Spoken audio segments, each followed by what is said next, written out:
Atmanirbhar Bharat, make in India, Viksit Bharat 2047 వీటన్నింటి సారాంశం ఒకటే.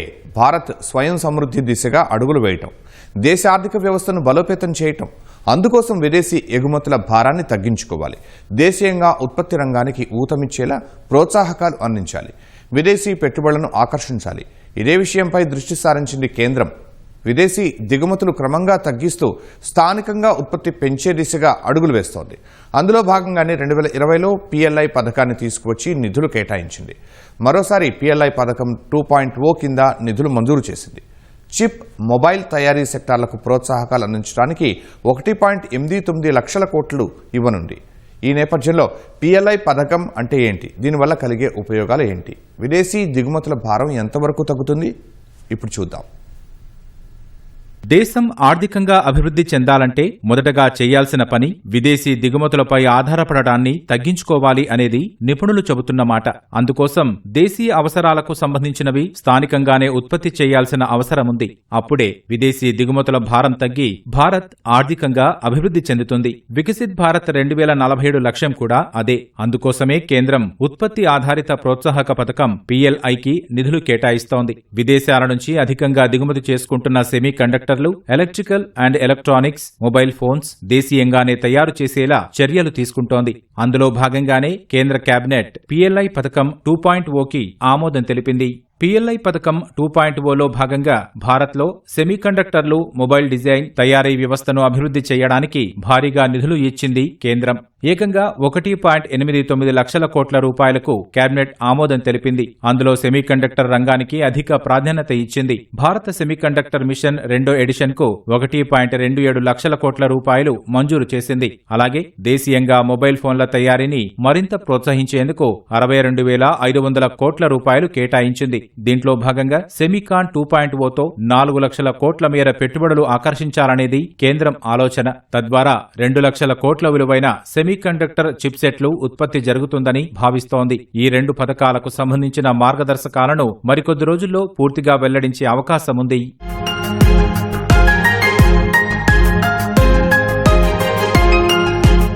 ఈ నిర్ణయం ద్వారా చిప్సెట్ తయారీ పరిశ్రమలో ఖనిజాలు సహా ముడి పదార్థాలు సరఫరా చేసే కంపెనీలకు అధిక ప్రోత్సాహకాలు ఇచ్చేలా కేంద్రం అడుగులు వేస్తోందనేది స్పష్టంగా అర్థమవుతోంది. అలాగే మొత్తం సెమీకండక్టర్ వ్యవస్థలోని విభాగాలన్నింటినీ PLI పథకం కిందకు తీసుకురావాలని భావిస్తోంది. ముఖ్యంగా సెమీకాన్ 2.0 పథకంతో పాటు 6 కీలక విభాగాలపై ప్రత్యేక దృష్టి సారించినట్లు తెలుస్తోంది. అందులో chip design, semiconductor materials, fabrication ప్లాంట్లు, అధునాతన ప్యాకేజింగ్, టెస్టింగ్, పరిశోధన, అభివృద్ధి, నైపుణ్యాభివృద్ధి వంటివి ఉన్నాయి. అనుకున్న విధంగా ఈ పథకం అమలు జరిగితే భారత్ చిప్సెట్ల తయారీలో స్వావలంబన సాధించడమే గాక 1,00,000 కోట్ల విలువైన చిప్లను విదేశాలకు ఎగుమతి చేసే స్థాయికి చేరుకుంటుందని నిపుణులు అభిప్రాయపడుతున్నారు.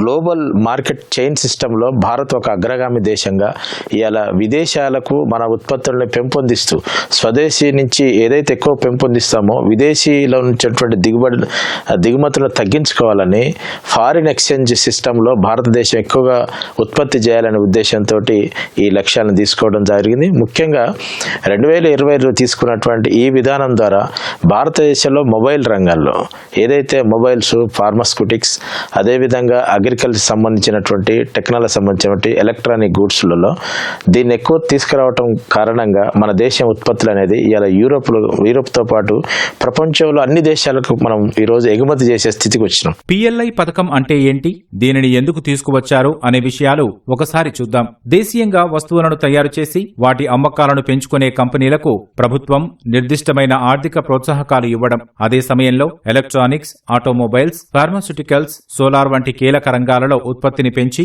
భారత్ ని అంతర్జాతీయ తయారీ కేంద్రంగా మార్చడం PLI ముఖ్య ఉద్దేశం. అందులో భాగంగానే ఉత్పత్తి ఆధారిత ప్రోత్సాహక పథకాన్ని 2020లో తీసుకువచ్చింది కేంద్రం. మొదట mobile manufacturing and specific electronic components, ఔషధాల తయారీకి ఉపయోగించే పదార్థాలు, వైద్య పరికరాల తయారీ రంగాలకు ప్రోత్సాహకాలు ఇచ్చింది. తర్వాత semiconductors, automobiles and auto components, pharmaceutical drugs, telecom and networking products, technology products, food products, textile products, drone components సహా మొత్తం 14 రంగాలకు ఈ స్కీమ్ ని విస్తరించింది.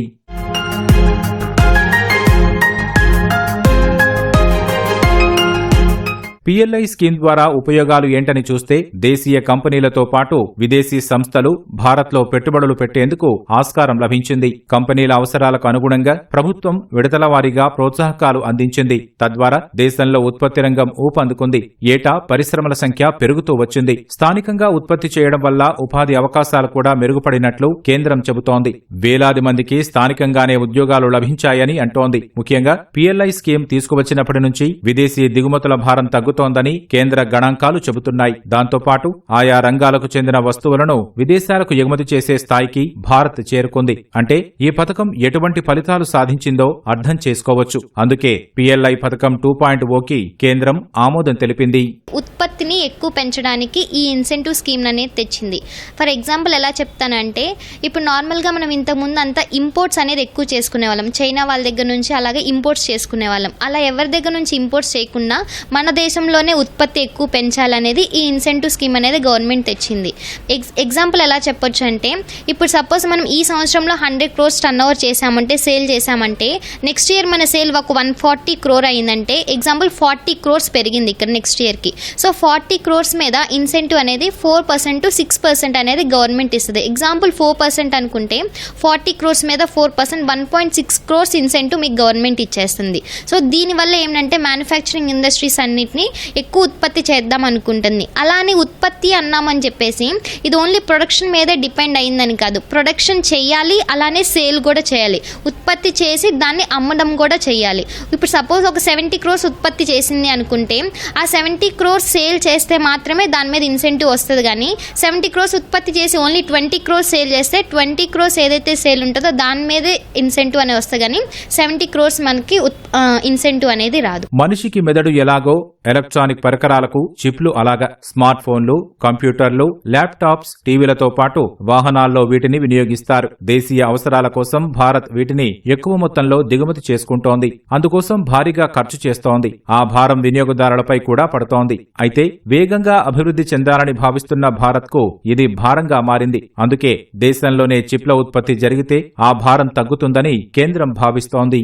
సెమీకండక్టర్ల దిగుమతులకు సంబంధించిన గణాంకాలు పరిశీలిస్తే China, Taiwan, Singapore, Hong Kong, Vietnam, Japan, America వంటి దేశాల నుంచి భారత్ సెమీకండక్టర్లు దిగుమతి చేసుకుంటోంది. ఇందులో చైనా, తైవాన్, సింగపూర్ నుంచే 50% పైగా ఇంపోర్టు చేసుకుంటున్నట్లు అధికారిక లెక్కలు చెబుతున్నాయి. 2022-23లో సెమీకండక్టర్ల దిగుమతి కోసం భారత్ 191,700 కోట్లకు పైగా ఖర్చు చేసింది. 2024-25 ఆర్థిక సంవత్సరంలో అది కాస్త 2,91,800 కోట్లకు పైగా పెరిగింది. ఈ లెక్కలు బట్టి అర్థం చేసుకోవచ్చు సెమీకండక్టర్ల దిగుమతులపై భారత్ ఎంతగా ఆధారపడుతుందో. అందుకే చిప్ల దిగుమతి తగ్గించుకోవడం కోసం సెమీకండక్టర్లను దేశీయంగానే తయారు చేయాలని కేంద్రం లక్ష్యంగా పెట్టుకుంది. అందుకోసం 2021లో ఇండియా సెమీకండక్టర్ మిషన్ 1.0కి శ్రీకారం చుట్టింది. దాదాపు 76,000 కోట్ల నిధులు కూడా మంజూరు చేసింది. అలాగే 1.64 లక్షల కోట్లు పెట్టుబడులు తీసుకువచ్చే 12 ప్రాజెక్టులకు ఆమోదం తెలిపింది. ఫలితంగా గతేడాది పూర్తి స్వదేశీ పరిజ్ఞానంతో మొట్టమొదటి విక్రమ్ 32 చిప్ ను తయారు చేయగలిగింది భారత్. దీనిని ఇండియన్ స్పేస్ రీసెర్చ్ ఆర్గనైజేషన్ కు చెందిన సెమీకండక్టర్ ల్యాబొరేటరీ అభివృద్ధి చేసింది. చిప్ల తయారీలో భారత్ పురోగమిస్తోంది అనడానికి ఇదొక ఉదాహరణ. ఇక మొబైల్ మ్యానుఫ్యాక్చరింగ్ విషయానికి వస్తే PLI పథకం దేశంలో మొబైల్ తయారీ రంగాన్నే మార్చేసింది. ఒకప్పుడు దేశంలో అమ్ముడయ్యే సెల్ ఫోన్లు ఎక్కువగా దిగుమతులపైనే ఆధారపడేవి. ఆ విషయాన్ని గుర్తించిన భారత్ PLI పథకంలో భాగంగా మొబైల్ ఫోన్ తయారీ స్కీమ్ కి శ్రీకారం చుట్టింది. విదేశీ బ్రాండ్లతో పాటు భారత్ కు చెందిన మొబైల్ కంపెనీలు కూడా టెక్నాలజీ విషయంలో ముందడుగు వేసేలా ప్రోత్సాహకాలు అందించింది. ఫలితంగా భారత్ దేశీయ అవసరాలు తీర్చడమే కాకుండా ప్రపంచ దేశాలకు సెల్ ఫోన్లు ఎగుమతి చేసే స్థాయికి చేరుకుంది. 2019-20 ఆర్థిక సంవత్సరంలో 2.14 లక్షల కోట్లు విలువైన ఫోన్లు దేశీయంగా తయారు చేశారు. అదే 2024-25 ఆర్థిక సంవత్సరం నాటికి ఆ మొత్తం విలువ 5.5 లక్షల కోట్లకు పెరిగింది. ప్రస్తుతం దేశవ్యాప్తంగా 300 మొబైల్ తయారీ కేంద్రాల ద్వారా విదేశాలకు ఫోన్లు ఎగుమతులు జరుగుతున్నాయి. గతేడాది భారత్ ఎగుమతి చేసిన మొబైల్స్ లో యాపిల్ ఫోన్లే అధికంగా ఉండటం విశేషం. మొత్తంగా ప్రపంచంలోనే అత్యధికంగా మొబైల్ మ్యానుఫ్యాక్చరింగ్ చేస్తున్న దేశంలో భారత్ 2వ స్థానంలో ఉంది. ఇప్పుడు రెండో విడతగా మొబైల్ ఫోన్ తయారీ పథకానికి కేంద్రం 62,500 కోట్లు కేటాయించనుంది. దీంతో తయారీ PLI ద్వారా 39 లక్షల కోట్ల ఉత్పత్తి జరగనుంది. ఇందులో 15 లక్షల కోట్ల ఎగుమతులు ఉండనున్నాయి. దాంతోపాటు ఈ రంగంలోనే దాదాపు 60,000 మందికి ఉద్యోగాలు లభించనున్నాయి. PLI 2.0 ద్వారా మొబైల్ తయారీ పథకానికి 2030-31 వరకు ప్రోత్సాహకాలు అందించనున్నారు. అర్హత గల మొబైల్ ఫోన్ విక్రయాలపై 2.25 నుంచి 5% వరకు ప్రోత్సాహకాలు ఇవ్వనున్నారు. దీనివల్ల ఉత్పత్తి, డిజైన్, పరిశోధనలో పెట్టుబడులు పెట్టే దేశీయ కంపెనీలతో పాటు దేశీయంగా కీలక విడిభాగాలను సమకూర్చుకోవడానికి ఆస్కారముంటుందని నిపుణులు అభిప్రాయపడుతున్నారు. అంతర్జాతీయ పరిణామాలు రోజురోజుకు మారుతున్నాయి. పలు దేశాల మధ్య ఘర్షణల కారణంగా ప్రపంచవ్యాప్తంగా రవాణాకు అంతరాయం ఏర్పడుతున్న పరిస్థితులు ఇప్పుడు చూస్తున్నాం. ఈ తరుణంలో వీలైనంత వరకు దిగుమతులపై ఆధారపడడం తగ్గించుకోవాలనేది కేంద్రం ఆలోచన. అందుకే PLI స్కీమ్లోని ప్రధాన రంగాలు అయిన సెమీకండక్టర్లు, మొబైల్ తయారీ రంగాలకు నిధులు కేటాయించింది. మిగతా రంగాల్లో కూడా ఇదే పద్ధతిని అవలంబించి విదేశీ దిగుమతులను వీలైనంత వరకు తగ్గించుకోవాలని నిపుణులు సూచిస్తున్నారు.